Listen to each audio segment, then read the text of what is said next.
നമസ്കാരം. ക്രെഡിറ്റ് കാർഡുകൾ ഉപയോഗിക്കാത്തവർ ഇന്ന് വളരെ കുറവാണ്. മാത്രമല്ല, പുതിയ ഉപയോക്താക്കളെ ആകർഷിക്കാൻ ക്രെഡിറ്റ് കാർഡ് കമ്പനികൾ നിരവധി മാർക്കറ്റിംഗ് തന്ത്രങ്ങൾ ഉപയോഗിക്കുന്നുമുണ്ട്. പുതിയ ഓഫറുകൾ അവതരിപ്പിച്ചും ക്രെഡിറ്റ് കാർഡിന്റെ നേട്ടങ്ങൾ ഉയർത്തിയും ഉപയോക്താക്കളെ ആകർഷിക്കുന്നതാണ്. ഉദാഹരണത്തിന് ക്യാഷ് ബാക്ക്, റിവാർഡ് പോയിന്റുകൾ തുടങ്ങിയവ നൽകുന്നുണ്ട്. കൂടാതെ ഉപയോക്താക്കൾ ഒരു പോയിന്റിനപ്പുറം ചിലവഴിക്കുമ്പോൾ ഫീസ് ഒഴിവാക്കുകയും ചെയ്യുന്നുണ്ട്. ക്രെഡിറ്റ് കാർഡ് കമ്പനികൾ നൽകുന്ന ഓഫറുകൾ എന്തൊക്കെയാണെന്ന് നോക്കാം. ഒന്ന്, സൈൻ അപ്പ് ബോണസുകളാണ്. ആദ്യത്തെ കുറച്ചു മാസങ്ങൾക്കുള്ളിൽ ഒരു നിശ്ചിത തുക ചിലവഴിച്ചതിനു ശേഷം ക്രെഡിറ്റ് കാർഡ് കമ്പനികൾ സാധാരണയായി വലിയ സൈൻ അപ്പ് ബോണസുകൾ, അതായത് ക്യാഷ് ബാക്ക്, എയർലൈൻ മെയിലുകൾ അല്ലെങ്കിൽ പേയ്മെന്റുകൾ പോലുള്ളവ വാഗ്ദാനം ചെയ്യുന്നുണ്ട്.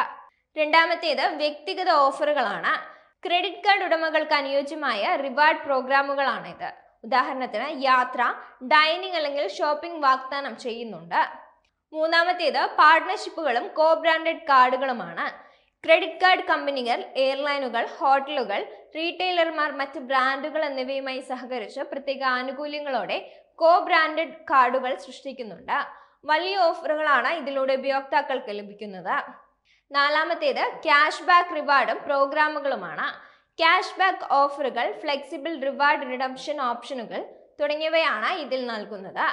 അഞ്ചാമത്തേത് എക്സ്ക്ലൂസീവ് ആനുകൂല്യങ്ങളാണ്.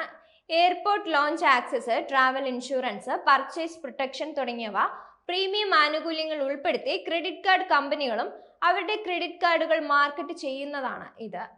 ആറാമത്തേത് സീറോ ഫീ ഓഫറുകളാണ്.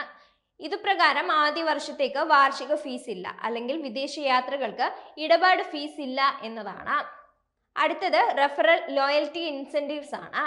റെഫർ ചെയ്യുന്നവർക്ക് അധിക പോയിന്റുകളോ ബോണസോ ഇതിലൂടെ വാഗ്ദാനം ചെയ്യുന്നുണ്ട്.